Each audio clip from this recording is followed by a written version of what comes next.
Pues el país se prepara para esta nueva movilización de estudiantes que continúan en paro y exigiendo más dinero para la educación superior pública del país, pese a que el gobierno ya ha prometido unos recursos. Alejandro Palacio es presidente de ACRES, Asociación Colombiana de Representantes Estudiantiles, y está con nosotros esta mañana aquí para echar lápiz, pasar al tablero. Alejandro, buenos días, gracias por acompañarnos. Buenos días, Juan Diego, muchas gracias por el espacio para contarle un poquito a la gente qué está pasando con la educación superior. Viene usted de la sede de la Universidad Nacional de Medellín. Así es. Tiene 20 años, politólogo, bueno, está estudiando ciencias políticas. Sí, pues pronto seré politólogo. Muy bien, vamos a tratar de explicarle a nuestros televidentes qué es lo que está sucediendo y por qué no logran ustedes ponerse de acuerdo con el gobierno y adicionalmente insisten en permanecer en paro.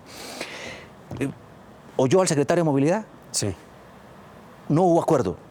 Pues nosotros le hemos planteado en diferentes ocasiones a las diferentes autoridades que nosotros vamos a movilizarnos, cumplimos todo el requisito según la ley, informamos cuáles eran las rutas. Sin embargo, por parte de la alcaldía, precisamente en Bogotá, no hubo mayor disposición para concretar cuáles eran las rutas, y anoche, a altas horas de la noche, vi un trino del secretario de Movilidad diciendo que no iban a permitir que nos movilizáramos por las rutas que habíamos informado acorde a los tiempos establecidos en la ley.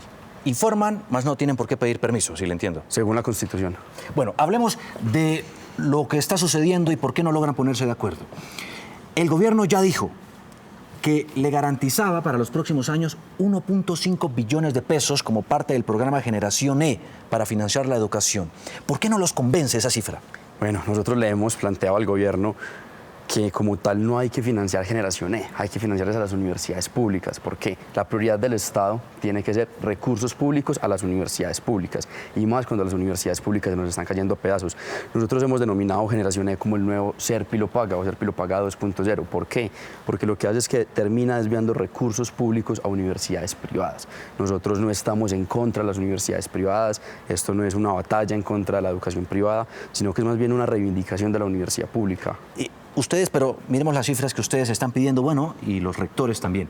Están pidiendo para funcionamiento 3.2 billones de pesos, más del doble de esta cifra. Y para infraestructura, mejorar las instalaciones, por supuesto construir laboratorios y demás, 15 billones de pesos, 18 en total.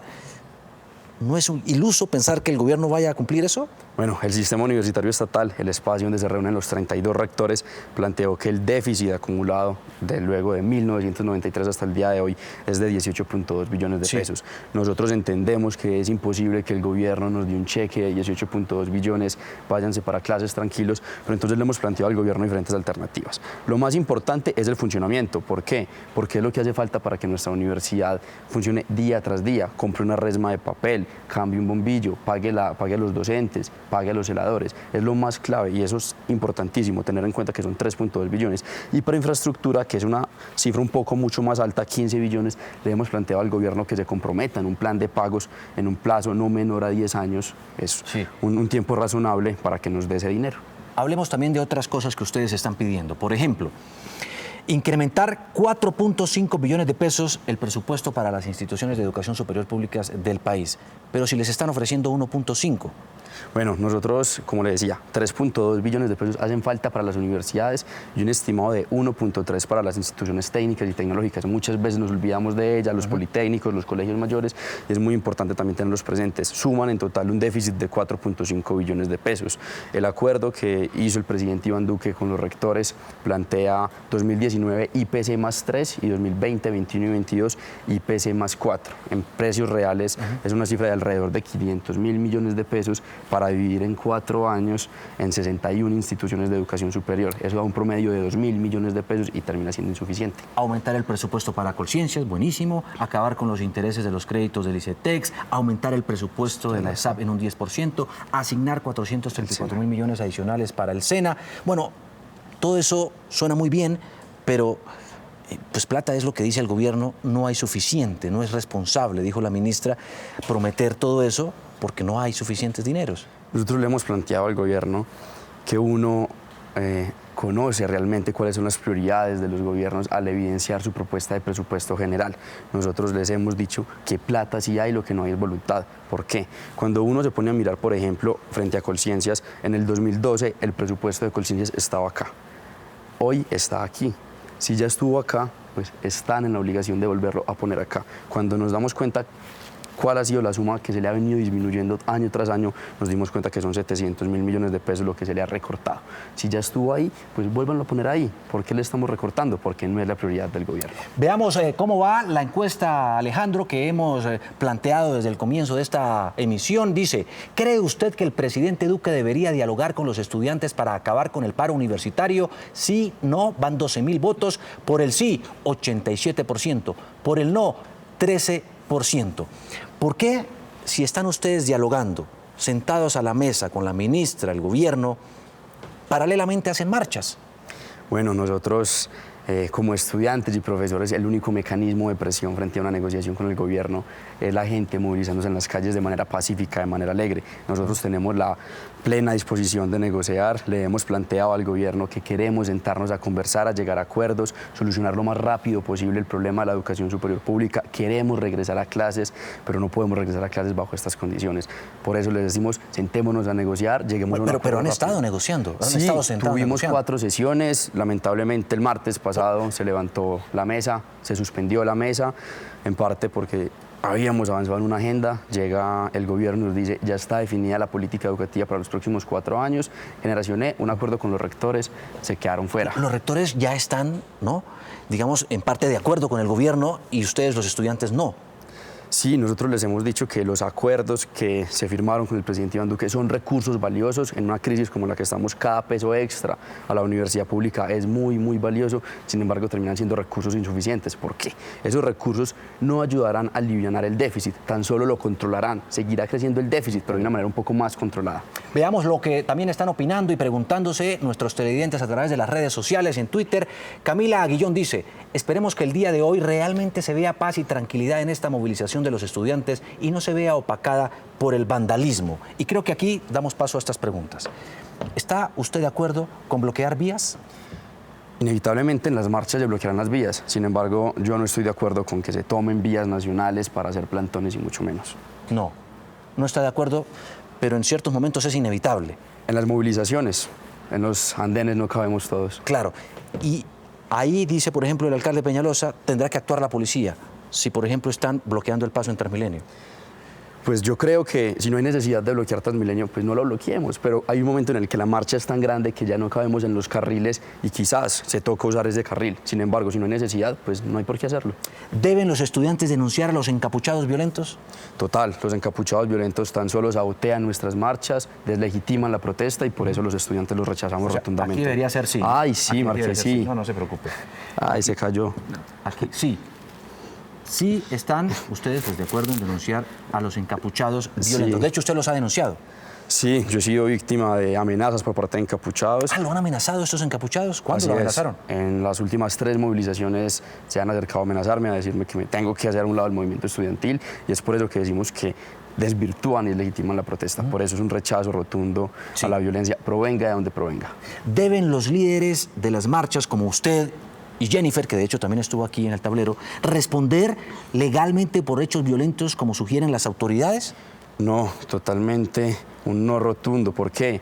Porque nosotros no tenemos el control sobre todo lo que sucede en la movilización. Nosotros cumplimos con convocar movilizaciones pacíficas, rechazamos y le damos la cara al país, dejando claro que no representan el sentir del movimiento estudiantil estos encapuchados y es por eso que no podemos asumir responsabilidades penales cuando es algo colectivo. Claro.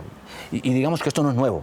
Esto es de vieja data, aun cuando ha disminuido la presencia de estos encapuchados. El control social yo creo que ha sido clave. Uno ve videos de estudiantes en medio de los capuchos y en medio de la policía. Usted ha denunciado puntualmente, mire, ese que está ahí, señores de la policía, no hace parte del movimiento estudiantil, ese que tiene capucha. ¿Usted lo ha hecho?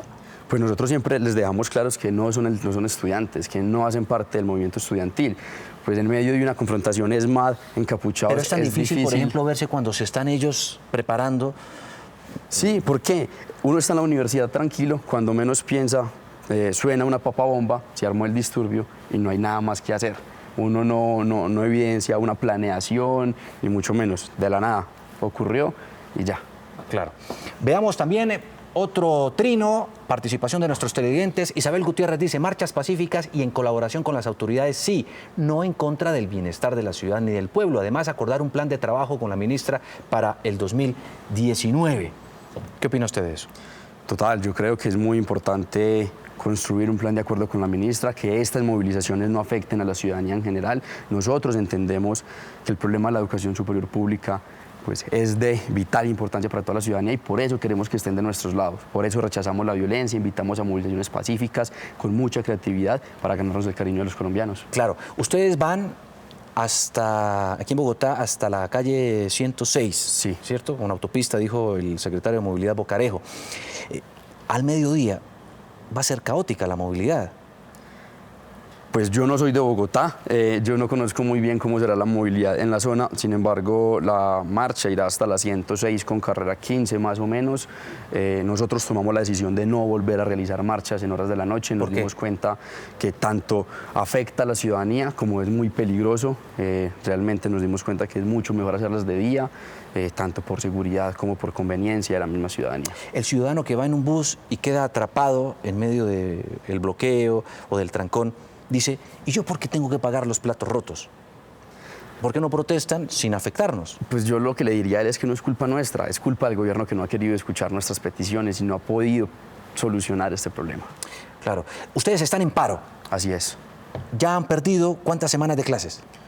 Desde el 11 de octubre hasta el día de hoy son alrededor de 5 semanas. 5 semanas.